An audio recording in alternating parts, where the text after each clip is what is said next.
കേൾക്കൂ പ്രിയരെ, ദൈവത്തിന്റെ ആത്മാവ് ശക്തമായി നമ്മളെ പഠിപ്പിക്കുന്നത് നിരാശ, മരണം, ഈ രണ്ട് ശക്തി ഒരു ജീവിതത്തെ അല്ലെങ്കിൽ ഒരു വ്യക്തിയെ ഇല്ലാതാക്കാൻ ശ്രമിച്ചുകൊണ്ടിരിക്കുമ്പോൾ അവിടെ വിശ്വാസം ശക്തിപ്പെടുന്ന രണ്ട് കാര്യമാണ് ഇവിടെ നമ്മൾ പഠിക്കാൻ. ഇവിടെ നമുക്ക് കാണാൻ കഴിയുന്ന ഈ മത്തായിയുടെ സുവിശേഷം 9-ാം അധ്യായം 18 മുതൽ 26 വരെയുള്ള വചനത്തിൽ കേവലം ഒരു അത്ഭുത കഥ മാത്രമല്ല കാണുന്നത്. അതിനപ്പുറത്ത് കേൾക്കൂ ദൈവമക്കളെ, യേശു ആരാണെന്നും വിശ്വാസം എങ്ങനെ പ്രവർത്തിക്കുന്നുവെന്നും ദൈവം മനുഷ്യരുടെ വേദനയിൽ എങ്ങനെ പ്രവേശിക്കുന്നുവെന്നും വെളിപ്പെടുത്തുന്ന ഒരു അത്ഭുത സത്യമാണ് ഈ രാത്രി നാം കേൾക്കാൻ പോകുന്നത്. ഓക്കെ, എല്ലാവരും സന്തോഷത്തോടു കൂടിയായിരിക്കുക. എല്ലാവരും ദൈവത്തെ മഹത്വപ്പെടുത്തിക്കൊണ്ടിരിക്കുകയാണ്. ആമേ, ഇത് വചനമാണ്.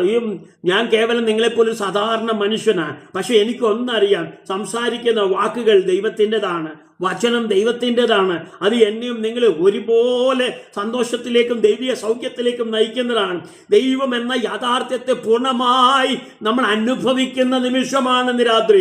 എത്ര പേർക്ക് ആമേൻ പറ സ്തോത്രം ചെയ്യാൻ കഴിയും? നമ്മുടെ ക്ഷീണങ്ങളുടെയും നടുവിൽ, നമ്മുടെ വേദനകളുടെ നടുവിൽ, നമ്മുടെ നിരാശകളുടെ നടുവിൽ, നമ്മുടെ അലച്ചിലുകളുടെ നടുവിൽ ഒന്ന് അല്പം ആശ്വാസം കണ്ടെത്തുന്ന, അല്പ സമാധാനം കണ്ടെത്തുന്ന, അല്പ ദൈവിക അനുഭൂതി കണ്ടെത്തുന്ന ഒരേ ഒരു ഇടമെന്ന് പറയുന്നത് ദൈവത്തിന്റെ വചനത്തിന് മുമ്പാകെ കടന്നു വരുമ്പോഴാണ് എന്ന് നമ്മൾ മനസ്സിലാക്കുക. ഹല്ലേലൂയ, യേശുവിന്റെ നാമത്തിൽ ജയം എടുക്കുന്നു. അതുകൊണ്ട് ഇവിടെ പഠിപ്പിക്കുന്ന പാഠം കേൾക്കും ദൈവമക്കളെ, യേശു ക്രിസ്തു ആരാണെന്നുള്ള ഒരു വിശ്വാസം, യേശു ക്രിസ്തു എങ്ങനെ പ്രവർത്തിക്കുന്നു എന്നും, യേശു ക്രിസ്തു ദൈവമായിരിക്കെ അവൻ മനുഷ്യരുടെ വേദനയിൽ എങ്ങനെ പ്രവേശിക്കുന്നു എന്നുള്ള ഒരു വെളിപ്പെടുത്തലിന്റെ കഥയാണ്, അല്ലെങ്കിൽ ഒരു സത്യമാണ് എന്ന് രാത്രി നാം കേൾക്കാൻ പോകുന്നത്.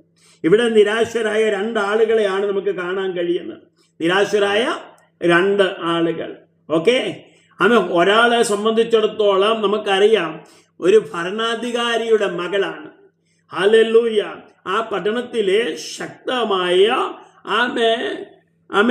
പബ്ലിസിറ്റിയുള്ള, ഫേമസ് ഉള്ള ഒരു ഭരണാധികാരിയായ ഒരു വ്യക്തിയുടെ കഥയാണ്. ആ വ്യക്തിയുടെ മകളുടെ കഥയാണ്. Praise the Lord.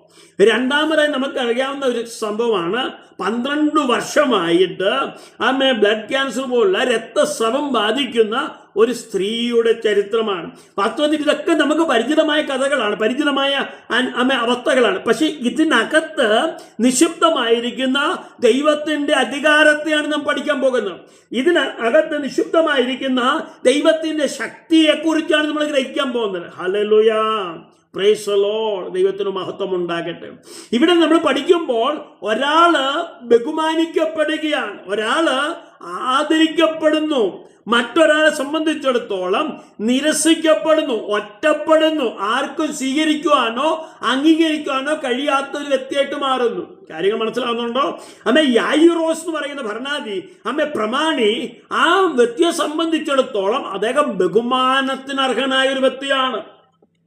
സൊസൈറ്റി നന്നായിട്ട് ആദരിക്കുകയും ബഹുമാനിക്കുക, റെസ്പോൺസ് ചെയ്യുകയും എല്ലാവിധ പ്രശംസയും നൽകി കൊടുക്കുന്ന ഒരു അനുഭവം ഏറ്റുവാങ്ങുന്ന ഒരു വ്യക്തിയും കൂടിയാണ്. അപ്പോൾ തന്നെ 12 വർഷമായി രക്തസ്രവമുള്ള സ്ത്രീയെ സംബന്ധിച്ചിടത്തോളം അവൾ ഒറ്റപ്പെടുന്ന ഒരു അനുഭവത്തിലാണ്, നിരസിക്കപ്പെടുന്ന ഒരു അനുഭവത്തിലാണ്. ആരും അവളെ സ്വീകരിക്കാൻ കഴിയുന്നില്ല, ആർക്കും അവളെ അംഗീകരിക്കാൻ കഴിയുന്നില്ല. ആ ഒരു പശ്ചാത്തലമാണ്. അങ്ങനെ 2 ധ്രുവങ്ങളെക്കുറിച്ചാണ് ഇന്ന് രാത്രി നമ്മൾ ചിന്തിക്കാൻ പോകുന്നത്. ഒരാളെ സംബന്ധിച്ചിടത്തോളം അത് പരസ്യമായിട്ട് സംസാരിക്കുന്നു, മറ്റൊരാളെ സംബന്ധിച്ചിടത്തോളം അത് രഹസ്യമായിട്ട് എത്തിച്ചേരുകയാണ്. എത്ര പേർക്ക് കാര്യങ്ങൾ മനസ്സിലാകുന്നുണ്ട്? ഒരാൾക്ക് അധികാരമുണ്ട്, അപ്പോൾ തന്നെ മറ്റൊരാൾക്ക് ലജ്ജയുണ്ട് എന്ന് നമ്മളിവിടെ പഠിപ്പിക്കുകയാണ്. ഓക്കെ, ദൈവത്തിന് മഹത്വം ഉണ്ടാകട്ടെ. എന്നാൽ ഇന്ന് രാത്രി മനസ്സിലാക്കി, ഈ 2 പേരെയും ഒരേ ഒരു വ്യക്തിയായ സർവശക്തനായ യേശു ക്രിസ്തുവിനെയാണ് ഈ 2 പേരും കണ്ടുമുട്ടാൻ പോകുന്നത്. ഹല്ലേലൂയ. അപ്പൊ 2 പേർക്കും ജീവൻ ലഭിക്കാൻ പോകുകയാണ്. അതാണ് ഈ ഭാഗം നമ്മളെ പഠിപ്പിക്കുന്നത്. വിശ്വാസത്തിന് മരണത്തെ തടസ്സപ്പെടുത്താൻ കഴിയുമെന്ന് ഇവിടെ തെളിയിക്കുകയാണ്. നമ്മൾ പഠിക്കുന്ന വേദഭാഗത്തിന്റെ പൊരുളാണ് നമ്മളിവിടെ മനസ്സിലാക്കാൻ പോകുന്നത്.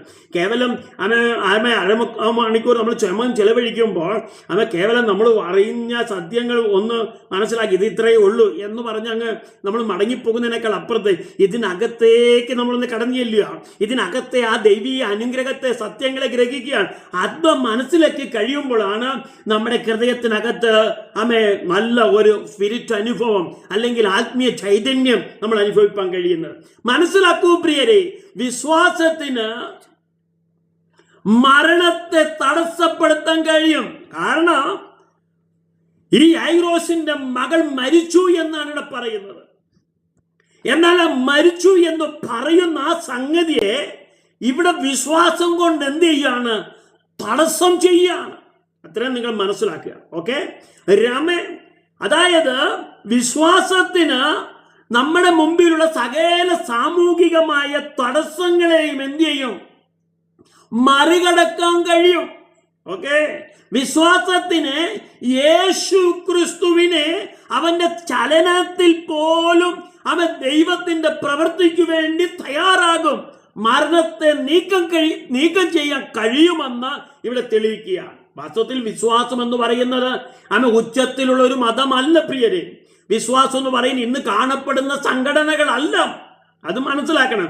വിശ്വാസം എന്ന് പറയുന്നത് നമ്മുടെ വേദനയുടെയും നിരാശജനകവുമായ അനുഭവത്തിൽ നിന്ന് ഉത്ഭവിച്ചു വരുന്ന ഉറവിടമാണ് വിശ്വാസം. എത്ര പേർക്ക് കാര്യങ്ങൾ മനസ്സിലാകുന്നുണ്ട്? തകർച്ചയുടെ നടുവിൽ, നിരാശയുടെ നടുവിൽ, വേദനയുടെ നടുവിൽ, ഇരുളിന്റെ നടുവിൽ, ആരാലുമില്ല എന്ന് തോന്നുന്ന നടുവിൽ മുളച്ചു വരുന്ന, ഉത്ഭവിച്ചു വരുന്ന ഒരു തുടർച്ച എന്ന നിലയിൽ, ആരംഭം എന്ന നിലയിൽ പൊങ്ങി വരുന്ന ഒരു അടിസ്ഥാനപരമായ ഘടകമാണ് എന്ത്? വിശ്വാസം, ഫെയ്ത്ത്. ഹല്ലേലൂയ. ഇത് സംഘടനകളിൽ നിന്ന് നമുക്ക് ലഭിക്കത്തില്ല, നമ്മൾ ഉൾപ്പെട്ടിരിക്കുന്ന മതത്തിൽ നിന്ന് നമുക്ക് ലഭിക്കത്തില്ല. ഇത്രയും നമ്മൾ മനസ്സിലാക്കുക. ഇവിടെ നമുക്ക് കാണാൻ കഴിയുന്നത് ഭരണാധികാരിയുടെ മകൾ, യായിറോസ് എന്ന് പറയുന്ന പ്രമാണിയുടെ മകൾ, എല്ലാവരാലും ആരാധിക്കപ്പെട്ട ഒരു മനുഷ്യന്റെ മകൾ. യായിറോസ് പറഞ്ഞ ഈ ഭരണാധികാരി യേശുക്രിസ്തുവിനെ ആരാധിക്കാൻ തയ്യാറാകും, യേശുക്രിസ്തുവിനെ ബഹുമാനിക്കാൻ തയ്യാറാകും. വാസ്തവത്തിൽ ഈ ഭരണാധികാരി ആരാണ്? മർക്കോസിന്റെ സുവിശേഷം 5-ാം അധ്യായവും ലൂക്കോസിന്റെ സുവിശേഷം 8-ാം അധ്യായവും ഈ സമാന്തര ഭാഗങ്ങളിൽ നമ്മൾ പഠിക്കുമ്പോൾ അറിയാം അവന്റെ പേരെന്താണ്? യായിറോസ്. അദ്ദേഹം ഒരു സിനഗോഗിലെ ഭരണാധികാരിയാണ്. അദ്ദേഹം മതപരമായ അധികാരത്തെ എന്ത് ചെയ്യുന്നു? പ്രതിനിധീകരിക്കുന്ന ഒരു വ്യക്തിയാണ്. ഇതൊരു വാസ്തവത്തെ ഞെട്ടിപ്പിക്കുന്ന ഒരു സത്യം കൂടിയാണ്. കാരണം എന്തെന്ന് ചോദിച്ചാൽ മത നേതാക്കൾ പലപ്പോഴും എന്ത് സംഭവിച്ചിരുന്നു? യേശു ക്രിസ്തുവിനെ എതിർത്തിരുന്നവരുടെ കൂട്ടമാണ്. എന്നാൽ ഇവിടെ ഈ യായിറോസിന്റെ വേദന നിങ്ങൾ മനസ്സിലാക്കുക, ദൈവത്തിന്റെ തിയോളജിയിലേക്ക് അവൻ മടങ്ങി വരുന്നു എന്നുള്ളതാണ്. ദൈവശാസ്ത്രത്തിലേക്ക് അവൻ അടങ്ങി വരുന്നു. ദൈവിക ആ തിയോളജിയുടെ കേന്ദ്ര ബിന്ദുവിലേക്ക് അവൻ എത്തപ്പെടുന്നു. അതായത് ഈ യായിറോസ് എന്ന് പറയുന്ന ഈ മനുഷ്യന്റെ വീട്ടിൽ മരണം കടന്നു വന്നു. മരണം കടന്നു വന്നപ്പോൾ അവന്റെ സിദ്ധാന്തം എടുക്കുന്നില്ല, അവന്റെ പാരമ്പര്യം എടുക്കുന്നില്ല. ഹല്ലേലൂയ. അവന്റെ മതത്തെ പോയി ആരാധിക്കുന്നില്ല. അവൻ ചെയ്യുന്നത് ഒന്നും മാത്രമേ ഉള്ളൂ. എന്റെ ഭവനത്തിനകത്ത് കടന്നു വന്ന മരണത്തിന്റെ മേൽ എനിക്ക് അകത്തളത്തുള്ള എൻ്റെ ഉള്ളിലുള്ള വിശ്വാസത്തെ ഞാൻ വളർത്താൻ പോകുകയാണ്. ആ വിശ്വാസം ദൈവത്തിലാണ്, ജീവനുള്ള ക്രിസ്തുവിലാണ്. അതുകൊണ്ട് ഈ ക്രിസ്തുവിനാൽ എൻ്റെ മുമ്പിലുള്ള മരണം നീങ്ങുക തന്നെ ചെയ്യും. എത്ര പേർക്ക് ആമേൻ പറഞ്ഞ് സ്തോത്രം ചെയ്യാൻ കഴിയും? ഹലോ, വിശ്വസിക്കുന്നവർ ആമേൻ പറഞ്ഞ് ദൈവത്തെ സ്തുതിച്ചാട്. വിശ്വാസത്തിന് മരണത്തെ നീക്കം ചെയ്യാൻ കഴിയുമെന്ന് ഇവിടെ പഠിപ്പിക്കുക. വിശ്വാസത്തിന് മരണത്തിന്റെ ശക്തിയെ നമ്മുടെ ജീവിതത്തിൽ തടസ്സപ്പെടുത്തുവാൻ കടന്നു വന്നെങ്കിൽ അതിനെ ഇല്ലാതാക്കാൻ കഴിയുമെന്ന് ഇവിടെ തെളിയിക്കപ്പെടുകയാണ്. ഹല്ലേലൂയ. ഈ യായിറോസ് എന്ന് പറയുന്ന മനുഷ്യൻ ഇതാ ശ്രദ്ധിച്ചു കേൾക്കൂ, യേശു ക്രിസ്തുവിനെ വീണ് ആരാധിക്കുവാനിടയാകുന്നു. അവൻ ഒന്നു മാത്രം അറിയാം, മതം നമുക്ക് നൽകുന്ന സത്യ ആരാധന അത് പാടുന്നില്ല, അത് സ്തുതിക്കുന്നില്ല, അത് മഹത്വപ്പെടുത്തുന്നില്ല. എന്നാൽ അതിനപ്പുറത്ത് സത്യ ആരാധന എന്തെന്നുള്ളത് യായിറോസിന് തെളിയിച്ചു കിട്ടുന്ന ഒരു സത്യമുണ്ട്. അവൻ യേശുവിന്റെ കാൽക്കൽ കീഴടങ്ങുന്നു എന്നുള്ളതാണ്. എത്ര പേർക്ക് കാര്യങ്ങൾ മനസ്സിലായി? അപ്പൊ യേശു ക്രിസ്തുവിന്റെ കാൽക്കൽ കീഴടങ്ങുന്ന ഏതൊരു വ്യക്തിക്കും മനസ്സിലാക്കി തരുന്ന ഒരു പാഠമുണ്ട്. അവിടെയാണ് സത്യത്തിലും ആത്മാവിലുമുള്ള ഒരു ആരാധന വെളിപ്പെടുന്നത് എന്ന് ഇന്ന് രാത്രി ആത്മനിയോഗത്തോടെ ഞാൻ വിളിച്ചു പറയുകയാണ്. എത്ര പേർക്ക് സ്തോത്രം ചെയ്യാൻ കഴിയും? ഇന്ന് രാത്രി നമ്മൾ ഭവനത്തിലായിരിക്കട്ടെ, നമ്മൾ ഒരു ഓഫീസ് റൂമിലായിരിക്കട്ടെ, നമ്മളൊരു ഹോസ്റ്റലിലായിരിക്കട്ടെ, ഏത് സാഹചര്യത്തിലായിരിക്കട്ടെ, അവിടേക്ക് കടന്നു വരുന്ന ഒരു ദൈവമുണ്ട് എന്ന് എത്ര പേർക്ക് വിശ്വാസമുണ്ട്? ആ യേശു ക്രിസ്തുവിനെ എങ്ങനെ വണങ്ങണമെന്ന് നമ്മളെ പഠിപ്പിച്ചു തരുന്നു. ഹല്ലേലൂയ. നാം ആയിരിക്കുന്ന സ്ഥാനത്ത് മുഴങ്കാൽ മടക്കുമ്പോൾ വാസ്തവത്തിൽ എന്താണ് വെളിപ്പെടുന്നത്? സത്യത്തിന്റെ ഒരു ആരാധനയുടെ ശക്തിയല്ലയോ വെളിപ്പെടുന്നത്? വിശുദ്ധിയുടെ അളവല്ലയോ വർദ്ധിച്ചു വരുന്നത്? താഴ്മയുടെയും വിധേയത്വത്തിന്റെ ശക്തിയല്ലയോ കുതിച്ചുയരുന്നത്? എത്ര പേർക്ക് സ്തോത്രം ചെയ്യാൻ കഴിയും? ഇന്ന് രാത്രി നമ്മൾ ആയിരിക്കുന്ന സ്ഥാനത്ത് മുഴങ്കാൽ മടക്കി നമസ്കരിക്കുമ്പോൾ അവിടെ ഉയരുന്ന ഒരു സത്യാരാധനയുണ്ട്, വിശുദ്ധിയുടെ ആരാധനയുണ്ട്. ആത്മീകമായി ദൈവമാകെ താഴ്ത്തി കൊടുക്കുന്ന ഒരു ആരാധനയുണ്ട് എന്ന് ഈ രാത്രി ദൈവമക്കൾ മനസ്സിലാക്കുക. അതിനപ്പുറത്തൊരു ആരാധനയില്ല. ഓക്കെ, യാഥാർത്ഥ്യത്തിൽ വിശ്വസിക്കുന്ന വിശ്വാസം, എല്ലാവരും ചേർന്ന് പറഞ്ഞാട്ടെ, വിശ്വസിക്കുന്ന വിശ്വാസം, വിശ്വസിക്കുന്ന വിശ്വാസം. ഇവിടെ പറയുന്നു, എന്റെ മകൾ മരിച്ചുപോയി, ഓൾറെഡി ഡെത്ത് ഹോ ഗയാ, ഖതം ഹോ ഗയാ, എക്സ്പയർ ഹോ ഗയാ, ഫിനിഷ്, ഇനി അപ്പുറത്തൊന്നില്ല. പക്ഷേ ഈ പ്രമാണിയായ ഭരണാധികാരിയായി മനുഷ്യൻ പറയുന്നു, അവളുടെ മേൽ കൈവച്ചാൽ എന്ത് സംഭവിക്കും? അവൾ ജീവിക്കും. ഇതൊരു വാസ്തവത്തിൽ ഒരു അസാധാരണമായ വിശ്വാസമാണ്. ഹല്ലേലൂയ. എത്ര പേർക്ക് ആമേൻ സ്തോത്രം ചെയ്യാൻ കഴിയും? ഹല്ലേലൂയ. ഇന്ന് രാത്രി തിരിച്ചറിയൂ, അദ്ദേഹം പറയുന്നത് ഇങ്ങനെയാണ്, ഇവിടെ പുനരുത്ഥാനത്തിന് അനുവാദമുണ്ട്, ഇവിടെ ജീവിക്കുവാൻ അനുവാദമുണ്ട്, ഇവിടെ ഒരു ഉയർത്തെഴുന്നേൽപ്പിന് അനുവാദമുണ്ട്, ഇവിടെ അടഞ്ഞിടക്കുന്ന വാതിൽ തുറക്കപ്പെടുവാൻ ഒരു അനുവാദമുണ്ട്, ഇവിടെ സ്വർഗം തുറക്കപ്പെടും എന്ന ഒരു ചിന്ത ഭരിക്കാനിടയായി. മരിച്ചു എന്ന് വിധി എഴുതിയെടുത്ത്, നടക്കില്ല എന്ന് ലോകം പറയുന്നിടത്ത് അദ്ദേഹം പുനരുത്ഥാനത്തെ കണ്ടു, ഉയർപ്പിനെ കണ്ടു, ദൈവശക്തിയും അധികാരത്തെയും തിരിച്ചറിഞ്ഞു. അദ്ദേഹം ദൈവത്തിന്റെ സാന്നിധ്യത്തെ മനസ്സിലാക്കിയിട്ട് പറയുന്നു, ജീവിക്കും. എന്റെ മകളുടെ മേൽ കൈവച്ചാൽ. വിശ്വാസം മരണത്തെ എന്ത് ചെയ്യുന്നില്ല പ്രിയമുള്ളവരെ, നിഷേധിക്കുന്നില്ല. എന്നാൽ മരണത്തിനപ്പുറമുള്ള വിശ്വാസമാണ് എന്ത്? വിശ്വാസം. എത്ര പേർക്ക് ആമേൻ പറഞ്ഞ് സ്തോത്രം ചെയ്യാൻ കഴിയും? മരണത്തിനപ്പുറമുള്ള വിശ്വാസമാണ് വിശ്വാസം. യേശു എഴുന്നേറ്റു പിന്തുടരുവാനിടയായി. വാക്യം 19 അത് വ്യക്തമാക്കുന്നുണ്ട്. യേശു എഴുന്നേറ്റ് ശിഷ്യന്മാരുമായി അവന്റെ അടുക്ക ചെന്നു. ഹല്ലേലൂയ. വാസ്തവത്തിൽ യേശു എഴുന്നേറ്റു അവനെ അനുഗമിച്ചു എന്ന് പറയുന്ന ഈ വാചകം ചെറുതാണ്, പക്ഷെ ഇതിനകത്ത് ഭയങ്കര പവർഫുള്ളായ ഒരു കാര്യം നിശബ്ദമായിരിക്കുന്നു. യേശു പഠിപ്പിക്കുന്നു. യേശു ക്രിസ്തു ജനക്കൂട്ടത്തിനാൽ ചുറ്റപ്പെട്ടിരിക്കുന്നു.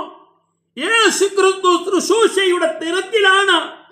എന്നിട്ടും യേശു ക്രിസ്തു അവിടെ നിന്ന് എഴുന്നേൽക്കുവാൻ തയ്യാറായി എന്ന് പറയുമ്പോൾ അത് എത്രമാത്രം ശ്രേഷ്ഠമേറിയ ഒരു കാര്യമാണ്. പഠിപ്പിക്കുന്ന ഒരു മനുഷ്യൻ ജനക്കൂട്ടത്തെ ചുറ്റപ്പെട്ടിരിക്കുമ്പോൾ, ശുശ്രൂഷയുടെ തിരക്കിലായിരിക്കുമ്പോൾ, കേവലം ഒരു ഭരണാധികാരിയുടെ വാക്കിന്റെ നടുവിൽ, അദ്ദേഹത്തിന്റെ ഉള്ളിലുള്ള വിശ്വാസത്തിന്റെ നടുവിൽ ഇവിടെ ദൈവത്തിന്റെ ശക്തി എഴുന്നേൽക്കാനിടയായി, സത്യം എഴുന്നേൽക്കാനിടയായി, അധികാരം എഴുന്നേൽക്കാനിടയായി, അത്ഭുതം പ്രവർത്തിക്കാൻ തുടങ്ങുകയാണ്. യേശു ക്രിസ്തുവിന്റെ നാമത്തിൽ ഇന്ന് രാത്രി എത്ര പേർക്ക് സ്തോത്രം ചെയ്യാൻ കഴിയും? ഇത് പ്രാർത്ഥിച്ചുകൊണ്ട് ആത്മാവിന്റെ നിയോഗത്തോട് വിളിച്ചു പറയുമ്പോൾ ഒന്ന് വിശ്വസിച്ചു കൊള്ളുക. ഹല്ലേലൂയ. ഒന്ന് ഏൽപ്പിച്ചു കൊടുക്കുക. ദൈവത്തിന്റെ വലിയ പ്രവൃത്തി നമുക്ക് അനുഭവിച്ചറിയാൻ കഴിയും. Praise the Lord. അങ്ങ് ദൈവം അകലെയല്ല. ദൈവം നമ്മുടെ അടുത്തുണ്ട്. നമ്മുടെ ജീവിതത്തെ തടസ്സപ്പെടുത്തുന്ന മേഖലയുടെ മേൽ ആമേ അത്ഭുതം പ്രവർത്തിക്കുവാൻ, കൈവയ്ക്കുവാൻ, അവയെ നീക്കം ചെയ്യുവാൻ കഴിയുന്നവൻ അടുത്തുണ്ട്. നമ്മളിലുള്ള വേദനാജനകമാകുന്ന, നിരാശജനകമാകുന്ന നമ്മുടെ വിശ്വാസത്തോട് പ്രതികരിക്കുവാൻ ദൈവം അടുത്തുണ്ട്. യായിറോസിന്റെ നിരാശജനകമായ അവസ്ഥയുടെ നടുവിലും യായിറോസിന്റെ വേദനപ്പെടുത്തുന്ന അനുഭവത്തിന്റെ നടുവിലും പ്രതികരിക്കുവാൻ ഇവിടെ ക്രിസ്തു ഉണ്ട്, ദൈവശക്തി ഉണ്ട്, അധികാരമുണ്ട് എന്നിവിടെ തെളിയിച്ചു കൊടുക്കുകയാണ്. എത്ര പേർക്ക് സ്തോത്രം ചെയ്യാൻ കഴിയും? ഇന്ന് രാത്രി ആരുടെ വീട്ടിൽ ദുഃഖമുണ്ട്, ആരുടെ വീട്ടിലാണ് ഞെരുക്കം, ആരുടെ വീട്ടിലാണ് ഭാരപ്പെടുത്തുന്ന അനുഭവം, ആർക്കാണ് ഇത്ര ബുദ്ധിമുട്ട്? പക്ഷെ തിരിച്ചറിയാൻ ഇന്നും ദൈവം തൻ്റെ അത്ഭുത പ്രവൃത്തി ചെയ്യുന്നുണ്ട് എന്ന് ദൈവമക്കൾ മനസ്സിലാക്കണം. ഹല്ലേലൂയ! പരിശുദ്ധാത്മാവിന്റെ ശക്തിയുടെ വ്യാപാരം നമ്മുടെ നടുവിലുണ്ട്. എല്ലാവരും ഒന്ന് സ്തോത്രം ചെയ്താട്ട്. ഇന്ന് രാത്രി സത്യം എന്നത് നമുക്ക് വേണ്ടി പ്രവർത്തിച്ചു തുടങ്ങണം, അധികാരം പ്രവർത്തിച്ചു തുടങ്ങണം, ശക്തി പ്രവർത്തിച്ചു തുടങ്ങണം. ദൈവം നമുക്ക് മധ്യ പ്രവർത്തിച്ചു തുടങ്ങണം. അതിന് നമ്മുടെ വിശ്വാസത്തിന്റെ മൂല്യം വർദ്ധിക്കട്ടെ, വിശ്വാസത്തിന്റെ ശ്രേഷ്ഠത വർദ്ധിക്കട്ടെ. ഓക്കെ, വിശുദ്ധകരങ്ങളിൽ എല്ലാവർക്കും ദൈവത്തെ സ്തുതിച്ചാൽ.